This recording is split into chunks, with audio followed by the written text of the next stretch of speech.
Today on NewsWatch, competing for the Middle East, why Russia's push to move in on Syria could pose problems for the U.S. Plus, faith under fire will show you how religious freedom is under attack in America and what's being done to fight back. And it's a painless process. There's really nothing to it. I'm in and out in without 15 minutes, and I can go back to work. Proton therapy. It's a different way to treat cancer. We'll show you how it works.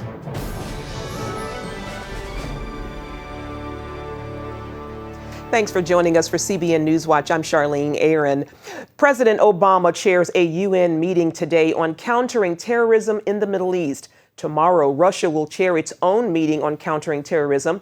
Two competing visions for the Middle East and signs that America is losing influence. Dale Hurd has the story. As Barack Obama has sought to pull America's military out of the Middle East, Russia's Vladimir Putin has been more than happy to fill the vacuum. At the United Nations Monday, they discussed working together to fight ISIS. But a key issue is dividing the two leaders. What to do about Syria's bloody dictator Bashar al-Assad. When a dictator slaughters tens of thousands of his own people, that is not just a matter of one nation's internal affairs. Putin sees it differently. We think it is an enormous mistake to refuse to cooperate with the Syrian government and its armed forces who are valiantly fighting terrorism face to face. The U.S. still insists Syria's future cannot include Mr. Assad, but analysts say America's clout is shrinking as Putin seeks to raise Russian influence in the region. The U.S. now finds itself on the outside of a new alliance between Russia, Iran, Syria, and America's ally, Iraq. The U.S. has learned that Iraq will share intelligence with the Russian alliance. President Obama sounded open to working with them, too. The United States is prepared to work with any nation, including Russia and Iran, to resolve the conflict. But critics say it has been Obama's own policy of retreat that has allowed Russia to get stronger in the Middle East, while at the same time reducing the influence of the United States. Dale Hurd, CBN News. Iranian President Hassan Rouhani left the U.S. without a meeting with Naghmeh Abedini or the families of other Americans imprisoned in Iran. Naghmeh had requested a meeting with the Iranian delegation, but Rouhani departed immediately after his speech before the United Nations on Monday. Her husband, Pastor Saeed Abedini, has served 3 years of an 8-year sentence for alleged activities against the state. Rouhani said that he would work to release all Americans held in Iran if the U.S. would release Iranians held for violating sanctions against the Islamic regime. A disappointed Naghmeh told the Washington Post, "My husband is not collateral. He's a husband, a father, and he has broken no law." To learn more about Pastor Saeed's fight for freedom, log on to cbnnews.com.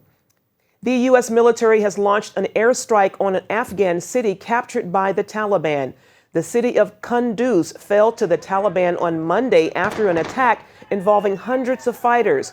It is the first time a major urban area has been seized by the Taliban since the 2001 U.S.-led invasion. Insurgents overran government buildings and raised their flag in the city square.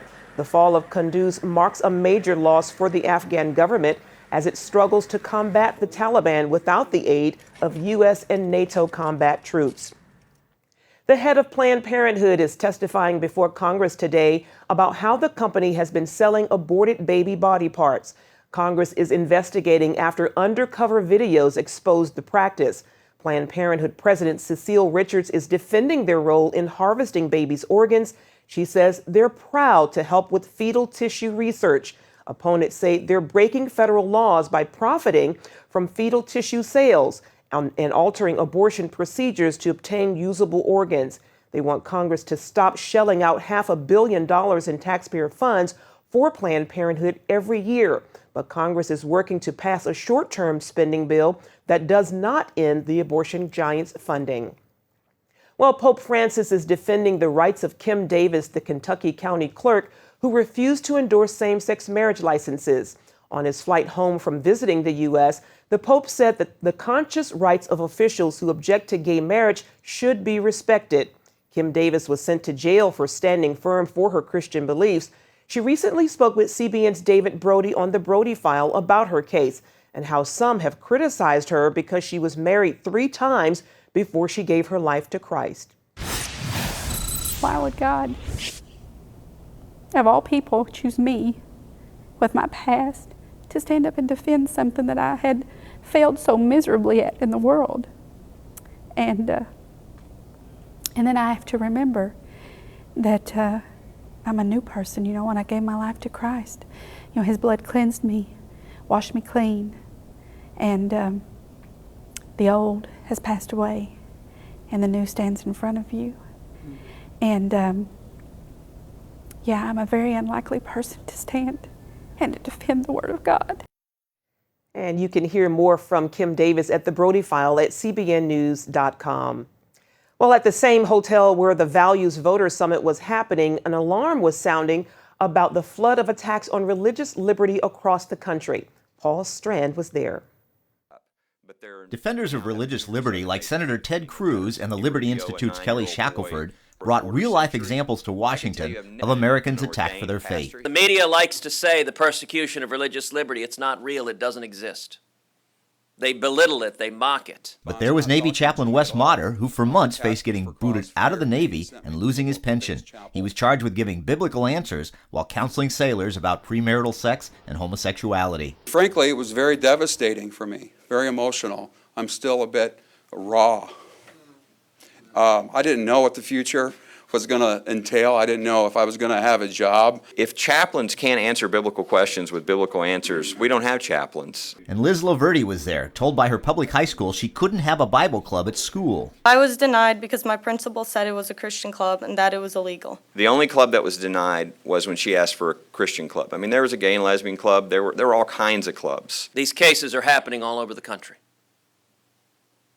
They are growing dramatically. In the last 2 years alone, there's been over 133% increase in attacks on religious freedom in the United States. But if people will stand and fight, they'll usually win. Liz's school relented and the club formed. The Navy cleared Motter, he's staying in, and the commander who attacked him is out. We need to stand for religious liberty for everyone. It's everyone's right to have that in our country, and so I'm honored to have done my duty in holding the line. Paul Strand, CBN News, Washington.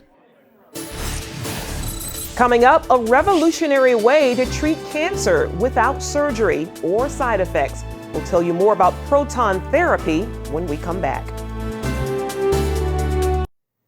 Nearly 2 million people will be diagnosed with cancer this year, but now there's a promising new treatment, and it has a name that sounds like something out of a science fiction movie, proton therapy. Lori Johnson has that story. Jeff Powell and his wife Vicki believe they dodged not 1, but 2 bullets. First, Jeff beat prostate cancer. Plus, because he chose the treatment known as proton therapy, he avoided the miserable side effects that often accompany traditional methods. I had looked at surgery, and I talked to some friends at a local prostate meeting who had it, and they had a lot of trouble with incontinence and sexual malfunction. And at my age, I just didn't want to live like that. Proton therapy patients have fewer side effects because it only kills the cancer. Traditional radiation therapy works like a bullet, damaging healthy tissue as it enters and exits the body. Proton therapy, on the other hand, is like a firecracker placed inside the tumor. The explosion of radiation damages just the tumor, nothing else. There's no nausea, no burning, and best of all, no organ damage. Everything that worked when I started my treatment works fine now. There are only 9 proton therapy centers in all of the United States right now, but another 8 are on the way. One of the newest treatment facilities is this one in Hampton, Virginia. This location was chosen in part because this area of the country leads the nation in prostate cancer deaths. I'm halfway through the therapy now, the treatment right now, and it's been a pretty good experience. 45-year-old Craig Fieldings chose proton therapy to treat his prostate cancer. He's come here Monday through Friday for 1 month and has 1 more to go. The cost of proton therapy is about 3 times the cost of traditional treatment, but most insurers, like Craig's, cover the treatment. It's a painless process.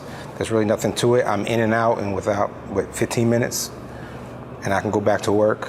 Prostate cancer patients like Craig aren't the only ones who benefit from this breakthrough, according to the center's scientific director, Cynthia Keppel. We treat a lot of prostate cancer, but we also treat a lot of brain, head and neck. We've treated breast, lung, esophageal. We're looking at pancreatic. We're looking at other kinds of gynecological. It's also important for pediatric patients because kids have a higher probability of getting a tumor from stray radiation associated with more conventional radiation therapy. The precision also allows the proton beam to conform to the exact shape of the tumor. Some cancers have up to a 40% better cure rate than traditional treatment. Because we're not generally delivering dose to surrounding tissue, you can raise up the dose to the tumor in some cases. That's where you're going to have a probable higher success rate. So some of the head and neck cancers are very much like that. For other cancers, like our prostate cancer patients, the cure rates are comparable to other treatments, but what we're really trying to do is give them a better quality of life afterwards. During treatment, the patient lies in a custom-fitted brace on a machine called a gantry. In an adjoining room, technicians activate the proton beam. No needles, no knives. This is a behind-the-scenes look at the gantry treatment room. The patient is on the other side of that wall. This machine is 3 stories tall, weighs 90 tons, and costs $8 million. So this is physics. Oncologist Alan Thornton has been using proton therapy since the early 90s. This is a resource to the community and to the nation. It builds upon over 50 years of this therapy, first commencing in Sweden in 1957 and Harvard in 1961. There are many, many generations of physicists and physicians that have worked tirelessly to bring this technology to its current fruition. That work means an answer to prayer for cancer patients who qualify for proton therapy. They can expect to keep more healthy tissue while escaping certain side effects associated with conventional therapy. Now that it's over, if I had to do that again, hands down, that would be the way I would go. Lori Johnson, CBN News. Up next, his stage performance is always high energy, but sometimes this rapper can't find the strength to get out of bed. Trip Lee talks with us about his struggle with chronic illness and his determination to rise up. Have fun, be happy, sow your wild oats. You have the rest of your life to get serious.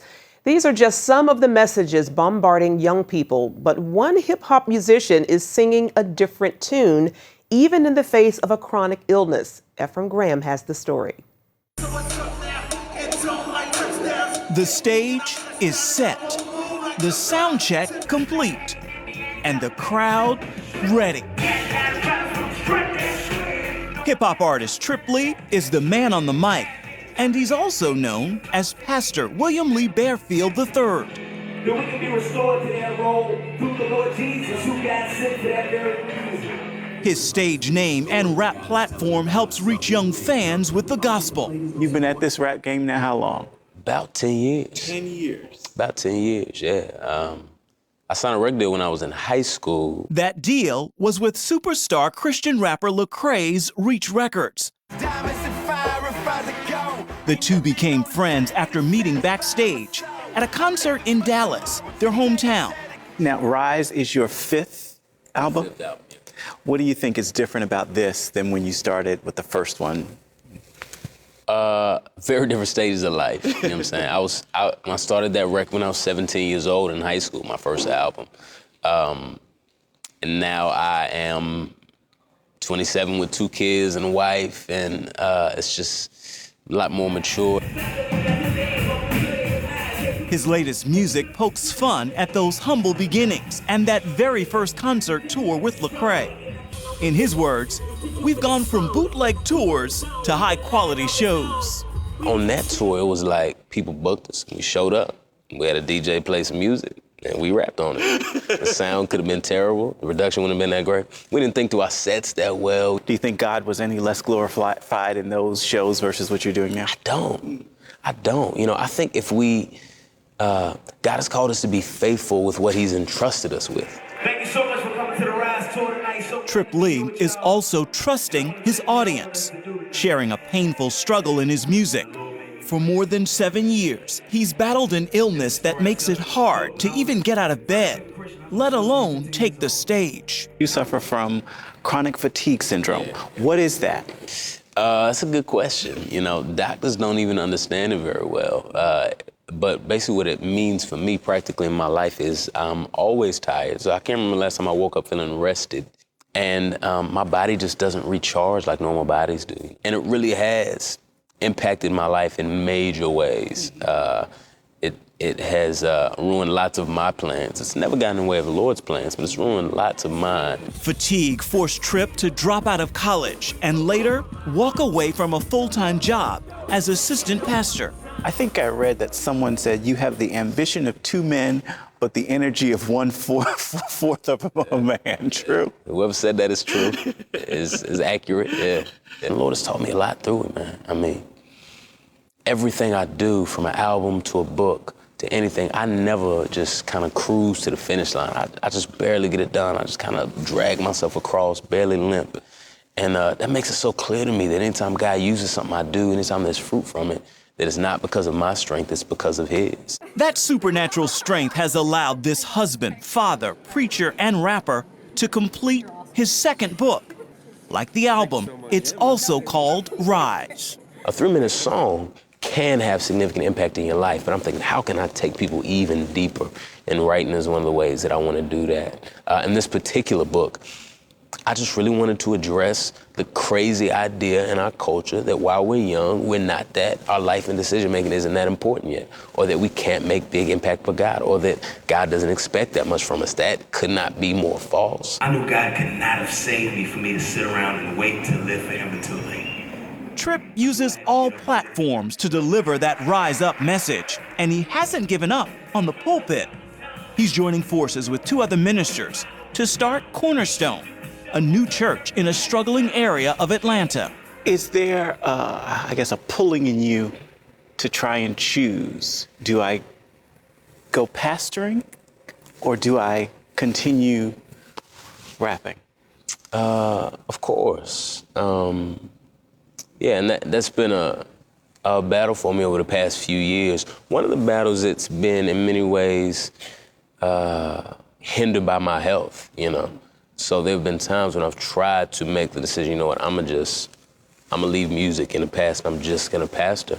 And I have not found a way to pastor full time with my health issues, the kind of flexibility that I need. I just haven't figured out a way to do it yet. These days, he spends less time trying to make his plans work